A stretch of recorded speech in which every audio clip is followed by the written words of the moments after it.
What's going on, everybody? My name is Dr. Trevor Rappa. In today's video, we're going to cover the first principles of movement.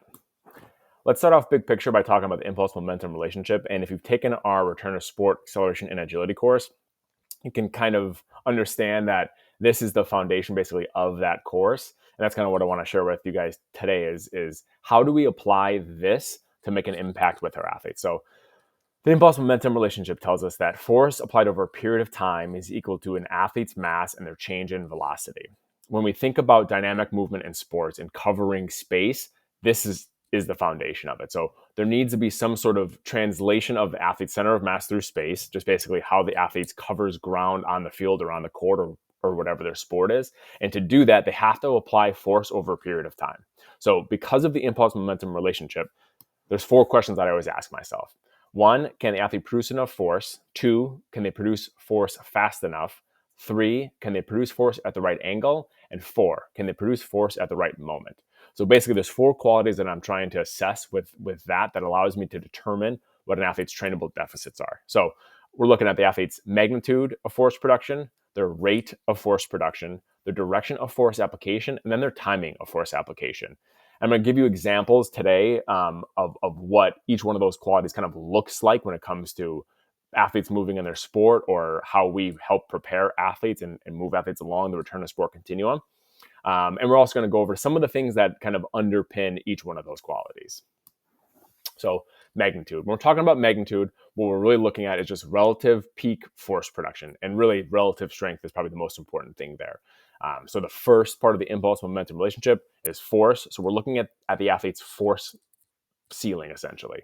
And relative strength is super important. So if we think of an athlete that has say their F is kind of the same thing, meaning if an athlete A and B can deadlift 300 pounds, but athlete A is 200 pounds and athlete B is 150 pounds. Athlete B has a higher relative strength. So their mass is lower on the right-hand side of the equation, and their F is still the same. So that means that they should be able to change their velocity to a greater degree than the athlete A, meaning the athlete who's 200 pounds, would be able to. So again, just to kind of summarize that, relative strength is massive. Athletes that have the same the same peak strength, but if one athlete is lighter than the other, the lighter athlete has a higher relative strength and should be able to change their velocity more than the other heavier athlete would be able to.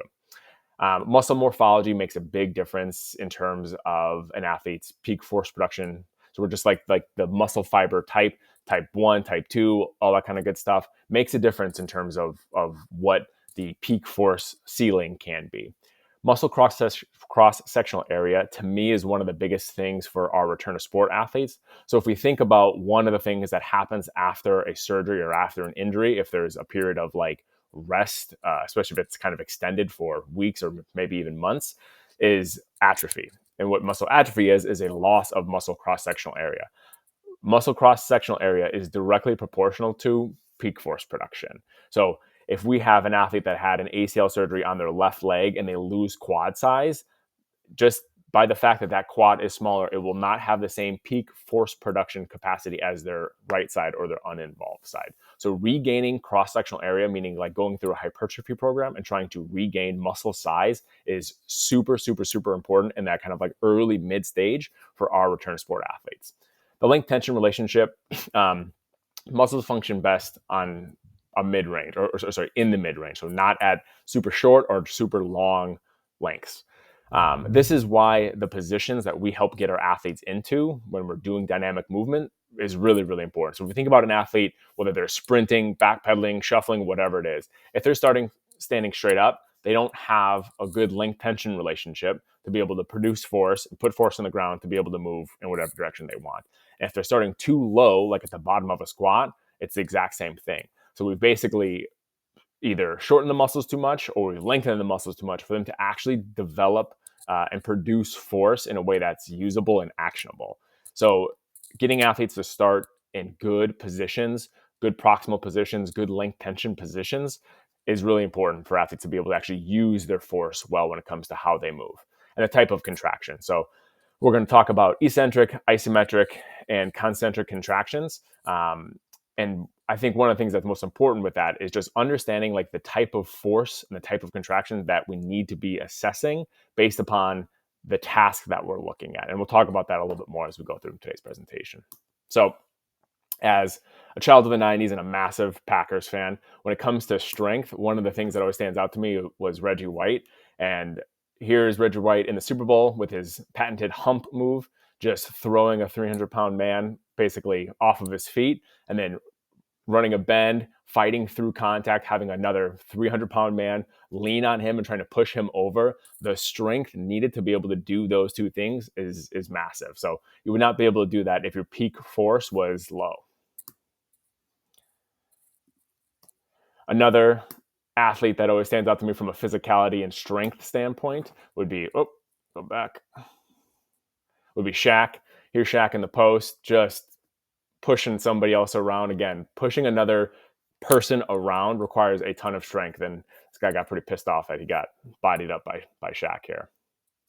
So contact is always one of the things that comes into my head, and when I say contact, I'm talking about the ability to like either keep on your path being pushed by another athlete or to move another athlete off of their path. So here's a clip of Trinity Rodman. It's going to be this next one here.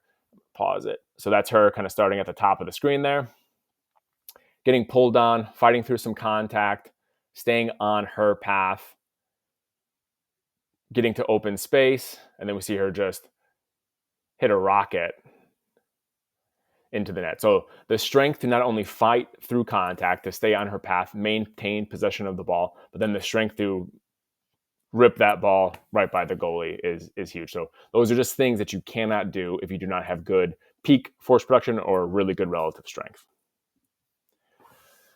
So once we look at and kind of checked off the box of an athlete's peak force production, the next thing that is really important to me is the athlete's rate of force production. So that would be that the T in impulse, right? So impulse is force times time.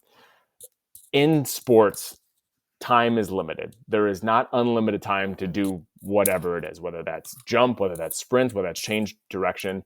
Time is of the essence is kind of how I look at it. So the ability to produce force in short periods of time is super, super, super important for athletes. And that's one of the things that I think athletes can get back their relative strength well, but if they take forever to reach the relative strength, meaning they have poor rate of force production, that's a massive issue and is going to impact them once they step back on the court or on the field and they actually are faced with the time constraints of their sport.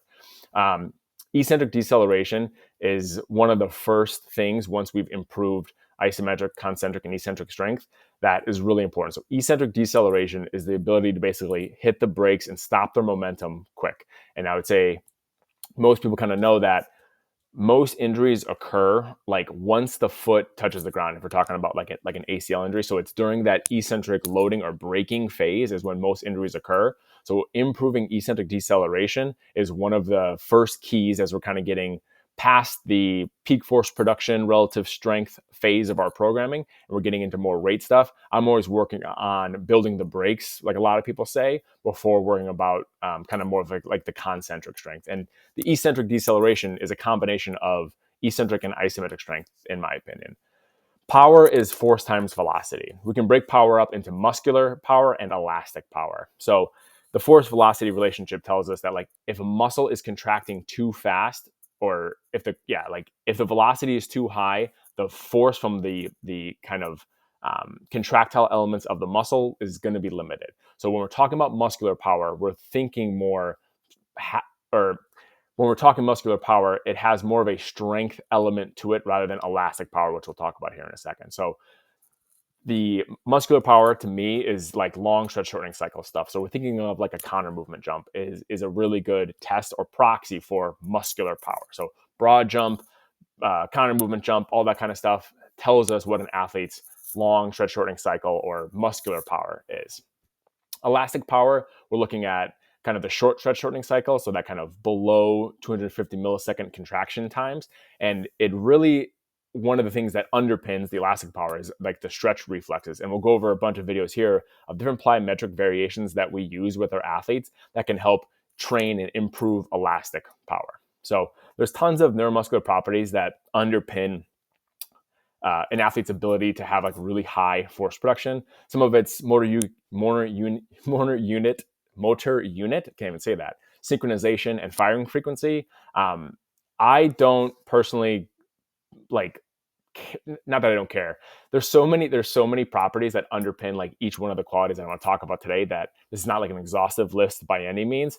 And I think all that stuff is really interesting and cool, but ultimately what trains and improves those properties is kind of more of like the drills and exercises that we use, and applying them with the correct intent. And that's what's going to allow us to actually like improve all of these qualities, and all the cool stuff like motor unit synchronization and firing frequency. All that stuff gets better with good training. So there's tons of other properties that could be listed for rate, magnitude, all that kind of stuff that help underpin it. But ultimately, like what improves those qualities, which is what we care about, are going to be the different exercises and drills that we use with our athletes applied correctly. So when it comes to rate, here's a couple eccentric deceleration type of drills. So this is let's see if I can play that first one again. Here's one of my Division I hockey athletes coming off of an ACL. So she's standing on a 12-inch box, basically doing like a hide and stick off of it. So we're working on kind of a lateral force application, eccentric deceleration drill. And here's a single leg depth drop landing.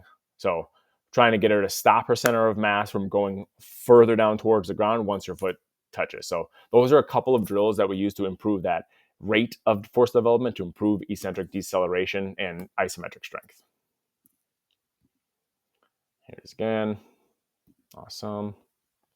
All right, so this next one, this is just a static acceleration from one of my NFL athletes here. The rate that he goes from 0 to fast is really impressive, right? So that's what we're talking about with that kind of like muscular power. There's really not a lot of like stretch shortening cycle in this, because he's starting in a truly static position. So his ability to generate high levels of concentric force rapidly is massive. So that to me is not necessarily a long stretch shortening cycle activity, because he's actually starting static, but it's a very good example of what muscular power looks like. This is a video this is Gable Steveson here on the right-hand side of the screen, multiple-time NCAA heavyweight champion and Olympic gold medalist. We'll watch it first and then kind of talk from there. So if you watch how quickly he goes from, again, like that 0 to fast, 0 to 60 kind of idea, like he's starting static, he's starting in a good position.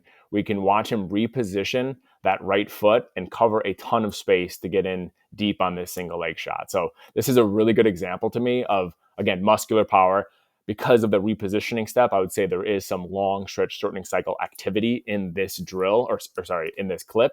And you see him cover a ton of space just in an instant. So his ability to, for a guy that's, probably 260, 275 pounds, whatever he is, to move that quick, his relative strength is incredible.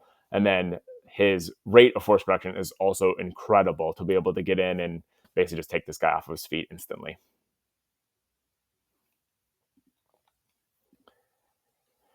Here's an example of more elastic power. So here's one of my athletes doing tuck jumps. He's on the ground for, tenths of a second. And he's getting so much height. You can see his head like kind of pop off the screen, because he's able to generate so much force into the ground. He's able to use those elastic elements in his muscles and his tendon and all of the soft tissue to be able to spring back off the ground. So this is an example of how we can train elastic powers with different plyometric activities, where we're actually working on minimizing the ground contact time. And then this is the same athlete doing a single leg bound. So same thing, like working on maintaining hip height, cycling that leg through, getting good pre-tension to prepare for the next ground contact. So we see that right foot. I'm going to try to slow it down on this one for you. Give me 1 second. Sorry. All right, so we're going to go start again slow. So we see his right leg cycle through, get his heel to close towards his butt. He has to have good pre-tension and pre-activation in his quad and his hamstring and his hip to stabilize himself on that right leg once he hits the ground, and he's not crumbling into the ground, right? So he's not having this really long amortization phase in each ground contact. He's super springy, super fast, bouncing off the ground, getting his hips higher during flight on each ground contact. This is a baseball athlete, so for him to be able to do this type of plyometric is honestly like really, really impressive. Here's the same athlete sprinting, doing a flying 10 with a 20-yard build. Look how quick his feet are off the ground. We're working on, this is just sprinting, right? So it's so elastic when we're in that max velocity phase. That sprinting is, like Tony Holler says, it's the tide that lifts all boats. This is awesome here. And we'll go over some more sprint mechanic stuff later on. But again, this is just a great example of elastic power. And we're looking at that rate of force production. Okay, so direction of force application. And what we're talking about is the direction of force application relative to the center of mass. And that's basically like, where is the athlete's foot once they reach that peak amortization of whatever it is, whether it's acceleration, max velocity, upright sprinting, change of direction, whatever it is. We're looking at the angle of force application. So from the foot and the shank, the shin, through wherever the athlete's center of mass is. That to me is the direction of force application. What impacts the athlete's ability to direct force appropriately is balance.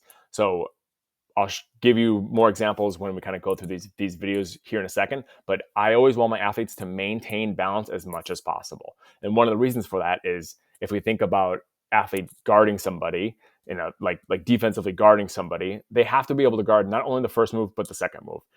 If an athlete gets off balance, their first direction of force application has to be wherever they need to regain balance so they can continue to move and not fall over. So when we see an athlete kind of like stumble as they start to accelerate and they're forward leaning too much, we see that foot kind of come forward in front of their center of mass, strike the ground with a vertical shin to basically push themselves up and not fall over, right? So if we can teach athletes to move in a way where they always feel balanced and in control, their feet can kind of go where they need to. So they're able to reposition their feet a lot more appropriately because they're not worried about falling over. So they can kind of just figure things out a little bit quicker.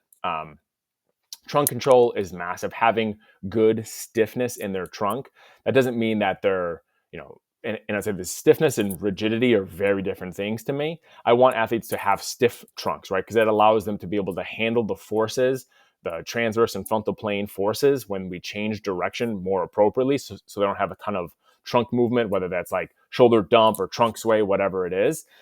So trunk control and having good appropriate trunk stiffness is massive when it comes to the direction part of force application. Mobility is also part of it, right? I'm going to talk about basically having authentic hip abduction, because the ability to have a wide lateral foot plant is like underpins force application, underpins the direction of force application when it comes to like lateral changes of directions.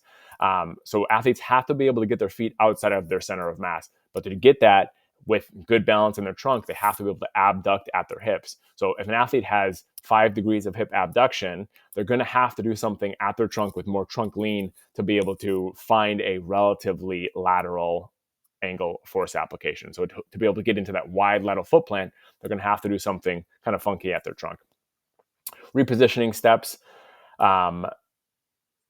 There's so many things about repositioning steps, and that's athletes do that very reflexively and intuitively. If we kind of take the brakes off or take the training wheels off or take our constraints off of them, meaning if we're told this is the place that you start and this is where you have to move from, they won't reposition their feet. And that can become a big hindrance. So like the idea of the false step for a forward acceleration, if we're starting from a parallel athletic stance, like a normal kind of base position, if an athlete is taught to not take a false step, then they're going to be slower. Versus if we allow an athlete to just move their feet, and that's the cue I use all the time. I'm like, they'll ask me, like, how should I do this? I'm like, just let your feet move, like figure it out. Where I'm not trying to give them the answers. Allowing them to take repositioning steps, like that's a way that we get from point A to point B the fastest, which is what matters in sports the most. And braking steps. So braking steps is where that eccentric deceleration kind of comes into play. The ability to reduce the velocity before the final step. So in the penultimate step or even the steps before that, athletes will take braking steps. So they have to have good eccentric deceleration on that limb, taking the braking step. Which then makes the final step before, like at that the change of direction occurs at, a little bit easier. So Breaking steps, repositioning steps, like there's this massive, really cool like interplay between all of this stuff that helps us basically see what athletes do and see how athletes move. So here's one of my kind of fake throw jab steps that I do with my athletes. This athlete is coming off of an ACL. So multiple things that I like here. Her hips and her center of mass is moving with this. She's not just moving her right foot and like tapping her toe. She's being really aggressive and assertive with that foot plant. And when we look at the angle, I'm going to pause it.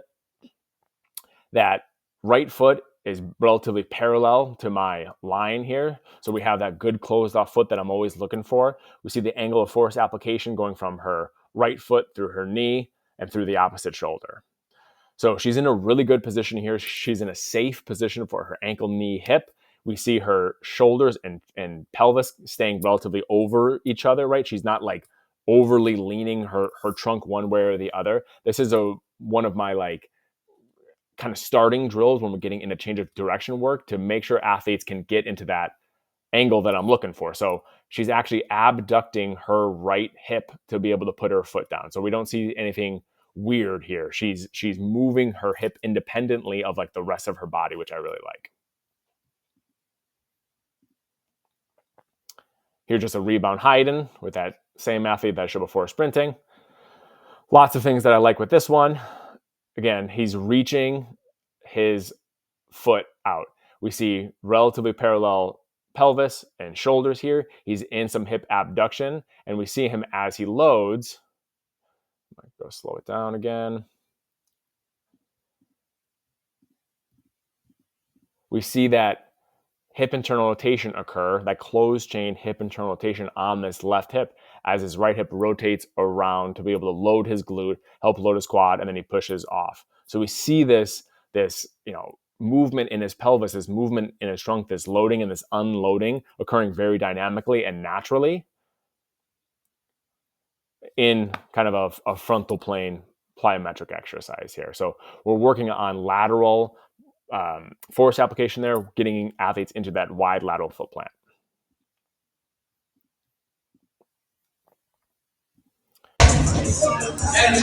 Yeah, better, much better. As I did, the low box shuffle is one of my favorite drills that I use with all my athletes. Just like the first clip of the athlete doing the kind of jab step fake throw to increase some trunk stiffness, this athlete is getting her whole center of mass across the box.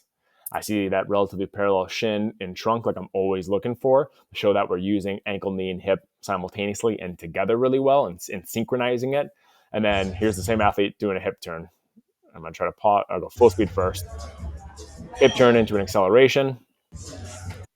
Once she hits that hip turn, her foot is perpendicular to her new direction of travel, so her foot's closed off. We see that relatively parallel shin and trunk. Tells me she's using her ankle, knee, and hip simultaneously, distributing stress across the entire extremity there. So these are just examples of getting in that wide lateral foot plant, having good repositioning steps here. Yeah, better, much better. Try to mute myself, but I think I forgot to on that one. This is a video I show my athletes all the time of like why this stuff matters and why we try to get people into certain positions. So this is Davion Mitchell. I think it was his rookie year summer league game guarding Peyton Pritchard here. Like, to me, this is like just insane, the positions to get into. Again, I'm going to slow this down. So if we break it down slow, so he gets in like a shuffle step and then lateral runs, right? So we see that his hips are turning kind of downhill towards the baseline. And then he knows he reads them and that he's stopping, and look how wide he gets his left leg. So his shoulders dump a little bit, but that's just like happens because he was going at such a high clip. But his ability to control his center of mass, meaning like alter his velocity and push himself back on just that left leg is wild to me. So he's in a ton of true hip abduction. Again, that foot is closed off. That's a key for me. We see a unbelievable direction of force application pushing him back to his right. And then hip turns out of it. And if we pause it on that hip turn, Pause on the hip turn. Relatively parallel shin and trunk. Closes space on him again. And I'm going to speed it up if I can.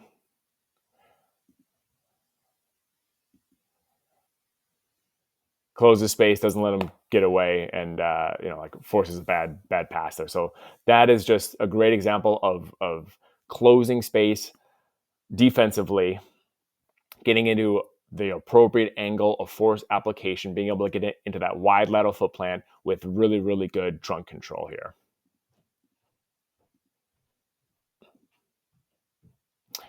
Here's an example of breaking steps. So this is the same athlete that I showed with the static acceleration before. What we're working on with this kind of like gait change of direction drill here. I have these cones set up because I don't like cones because I think it makes people chop their feet to try to change direction at a very specific place or a very specific spot. So what we did here was I just wanted him taking finding the timing of his footwork, taking a breaking step, cutting through the cones, breaking step through the cones, breaking step through the cones, and then an uphill cut. So we'll watch this full speed first.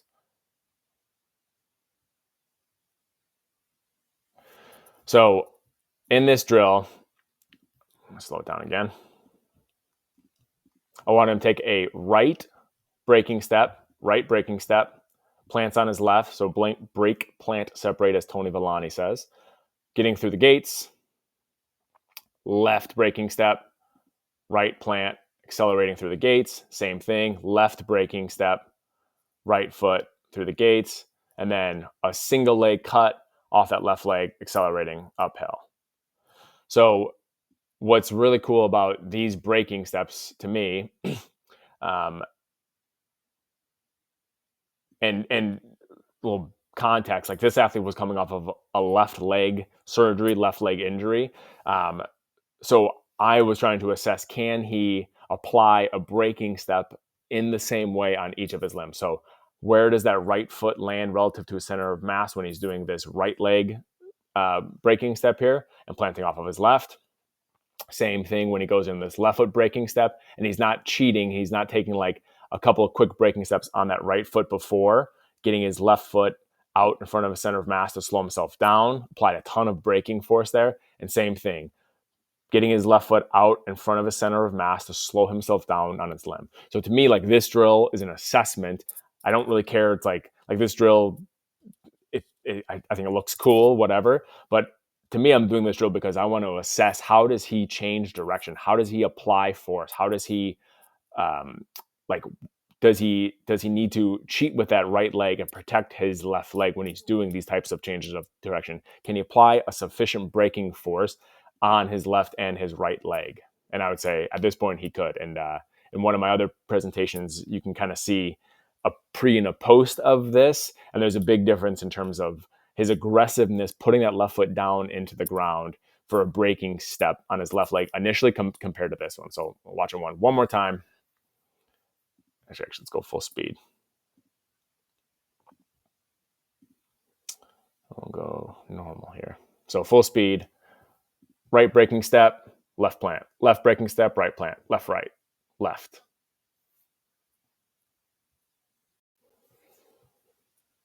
All right, so let's go to the next one here.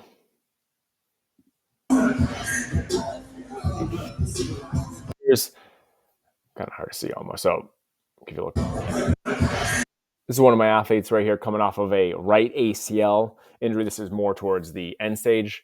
What I'm off camera on the right side here. His goal was, I told him to kind of attack this line, and then I'm going to throw a ball at some point, whether he gets there first, whether I don't let him get there. And I want to see just how he changes direction. So this would be a tier 1 agility drill, a tier 2 agility drill, because he doesn't know where he's going. So he's attacking.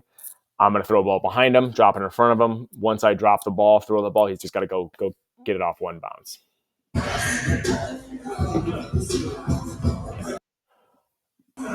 Or we watch him run here. Let's go slower. He's attacking the kind of 10-yard line here as he comes in, sees me, takes a little quick breaking step off of his left foot, plants off of his right, and has a nice, I'd say kind of, 45, 60 degree change of direction here. Here's the same drill with a different throw. We see him have to retreat, get through the ball behind him. As he comes in, takes a breaking step on that left foot, turns, and then repositions and hip turns even a little bit more on that right foot to be able to drop back at kind of a sharper angle to be able to go get the ball. So 2 examples of like the same drill utilizing breaking steps in different ways, but again, taking breaking steps when he needs to. It's that left foot breaking step, right foot, nice little reposition, and back in acceleration. So he repositions his feet very naturally in terms of like getting his feet out in front of him to apply a breaking step. And then especially for like the second video and even the first video, he gets in that wide lateral foot plant on his right leg in the first video. And on the second video, we see that nice hip turn, repositions it kind of twice to be able to find a better angle force application and get out really quickly and accelerate to go catch that ball off one bounce.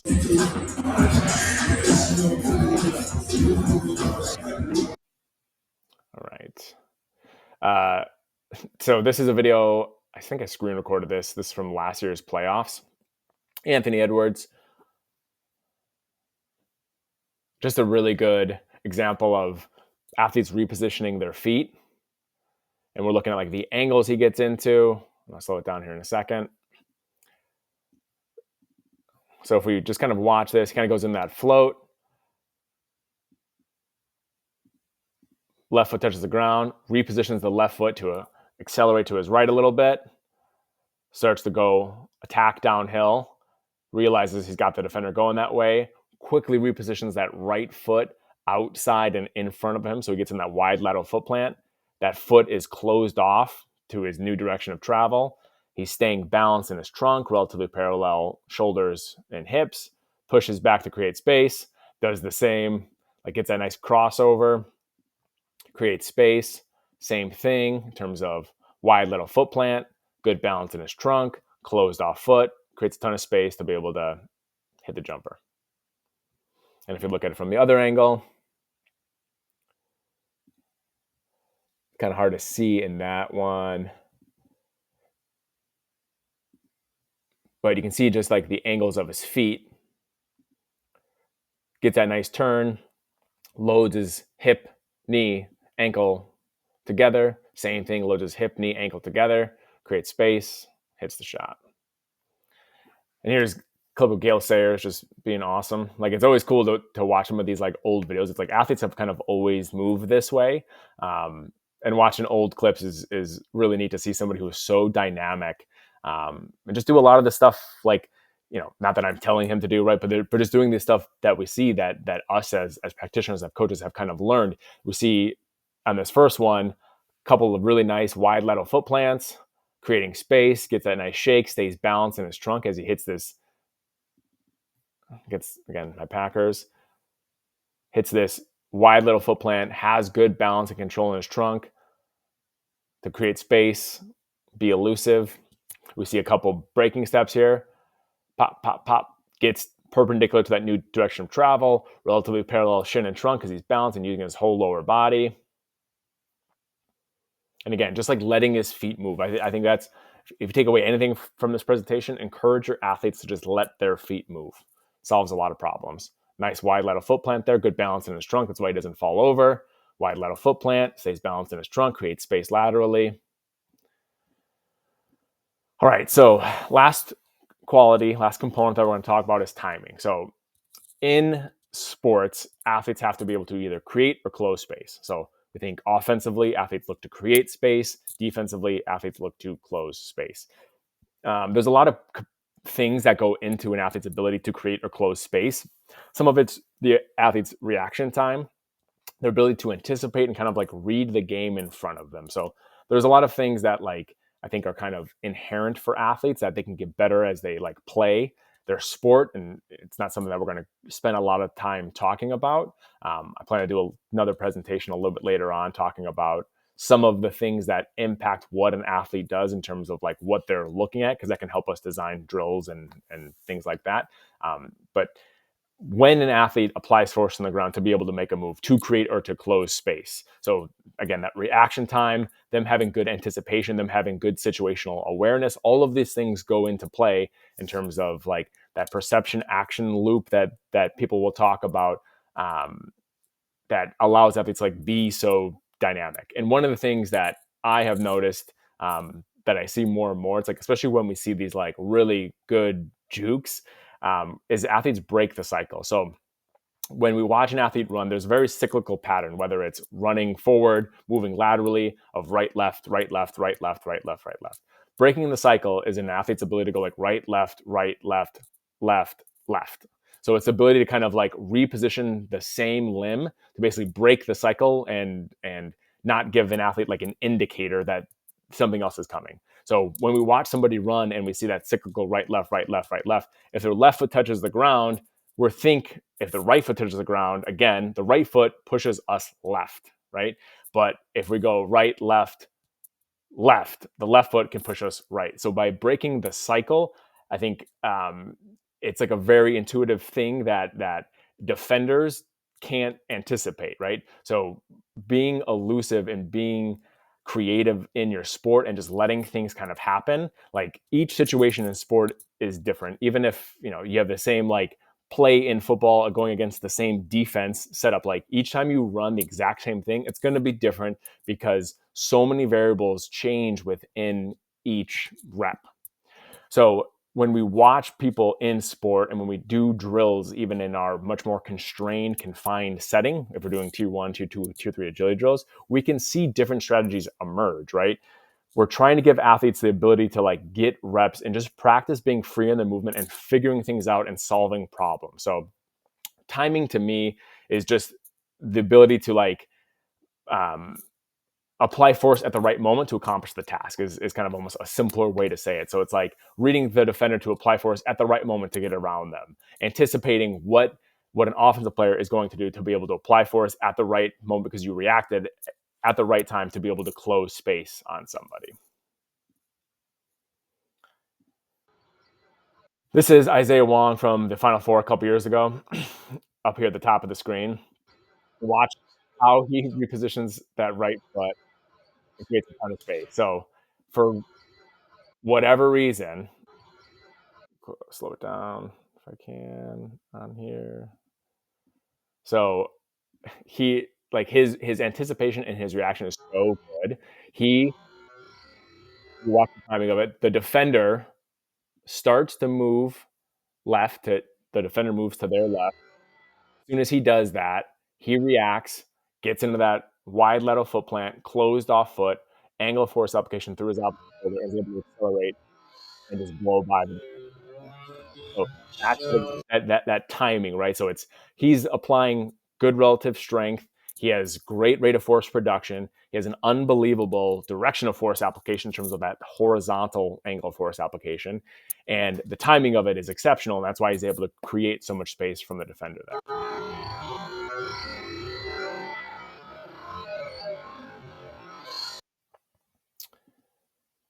Same thing, that Davion Mitchell clip. His timing to apply force at the right moment and not let too much space come between him and the offensive player is unbelievable. So again, it's just a good example of like putting all of the different components that we've talked about together in terms of like sport. This was a recent one. This is week 18, Packers-Bears. Again, I'm a Packers fan. Watch the corner at the top of the screen. Was that good? Did he say Rumi? Oh, Rumi, what's up? Gets the TFL, gets the force fumble. Packers get the ball back here. And if you watch, I'll go slow. Was that good? Did he say Rumi? So if you watch him at the top of the screen, if you watch like what he's looking at, what he's reading, he's going back and forth between looking at the quarterback, looking at the corner, looking at the wide receiver. You see him looking at the wide receiver, and then he turns his head, looks at the quarterback, realizes that he's going lateral. He's about to throw a little bubble to him. We see him take that repositioning step with his left foot, gets in that great downhill acceleration, covers a ton of ground. His timing's impeccable. Wide receiver doesn't have a chance to make a move. He closes space on him too quick, forces the fumble.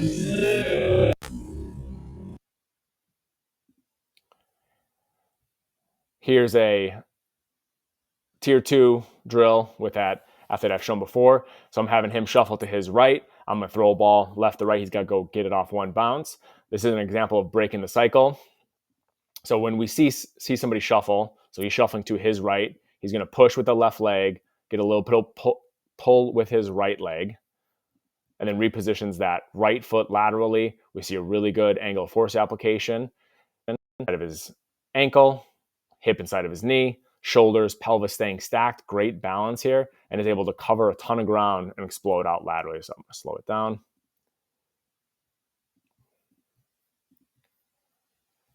So as we watch this athlete shuffle,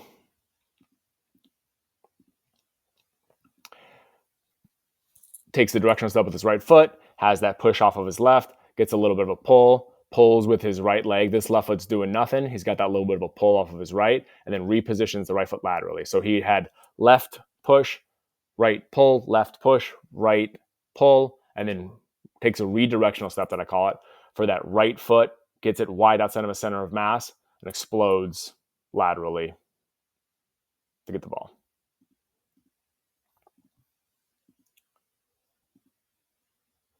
Here's another example of breaking the cycle, where we watch the athlete get into a kind of a jump cut speed shuffle, gets that pull. Back up here, sorry. Let's slow it down first. So let's actually watch it full speed one more time. Attacks the cone, gets lateral, and then cuts underneath. So when we watch that a little bit slower here, he comes forward, attacks it, hits off that right leg to push himself laterally. We see him kind of fake that he's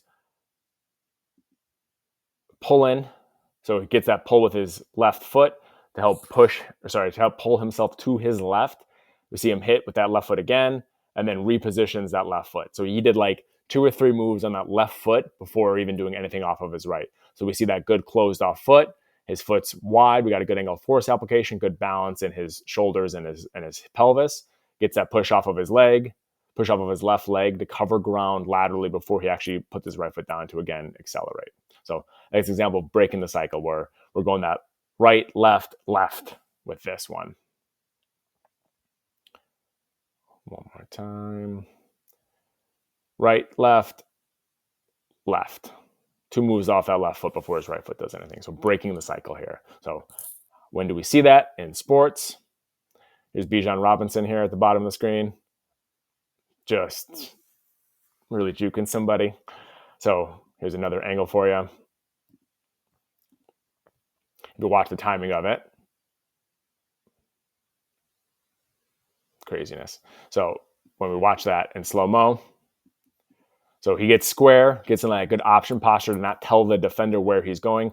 Balanced pelvis, shoulders, gets that push off of his right foot, drops the shin to be able to start to accelerate downhill to his left, pushes off the left foot, can tell the defender's kind of, took the fake, is trying to take away that space, repositions that left foot wide, and is able to send the guy flying. So again, from a breaking the cycle standpoint, right, left, left. And that right foot did nothing on the ground the entire time. So breaking the cycle is something athletes need to be able to do to create space, especially. Here's some more. Bijan Robinson in college.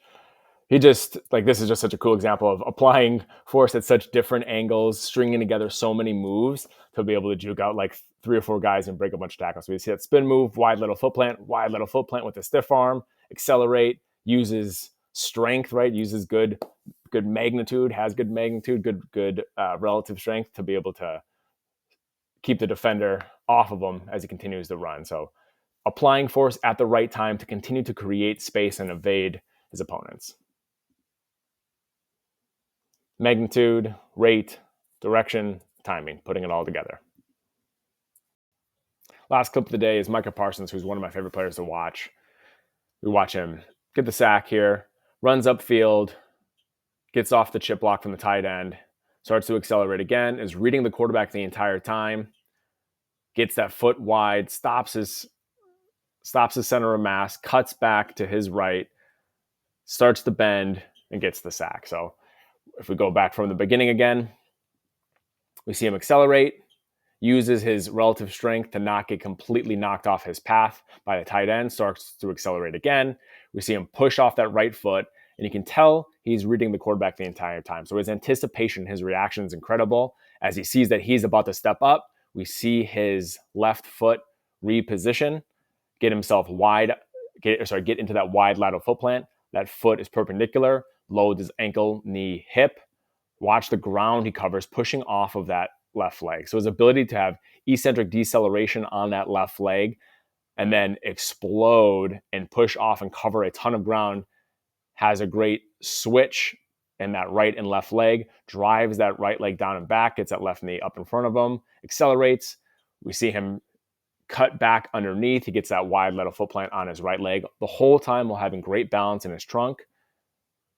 Dips that shoulder a little bit to reduce the surface area that the blocker has, and then gets the sack. So athletes can't do all the incredible things we see in sport if they can't produce enough force, produce force fast enough, apply force at the right direction, and apply force at the right time. So those are the things that we as practitioners need to be constantly assessing to be able to train whatever deficit they have, whether they have a mobility limitation and they are unable to get into that wide lateral foot plant, whether they have poor eccentric deceleration and have to take a ton of steps to slow down, whether they don't apply force at the right time, meaning they can't break the cycle or they don't react well, they kind of get too tight. There's something reducing their ability to use a really good movement strategy. So us as practitioners need to constantly be assessing magnitude of force production, rate of force production, direction of force application, and timing of force application.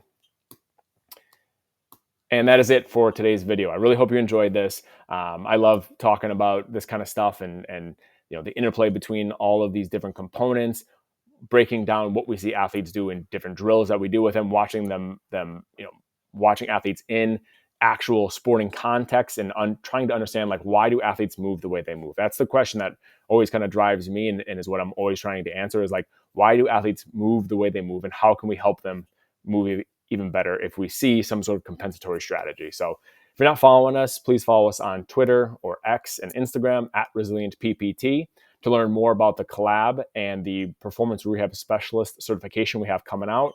Go to performancerehabspecialist.com. And if you're interested, we have our movement foundations and return to sport acceleration and agility courses that are online and are approved for PT and PTA CEUs. I really hope you enjoyed this video, and I'll see you next time. Thank you.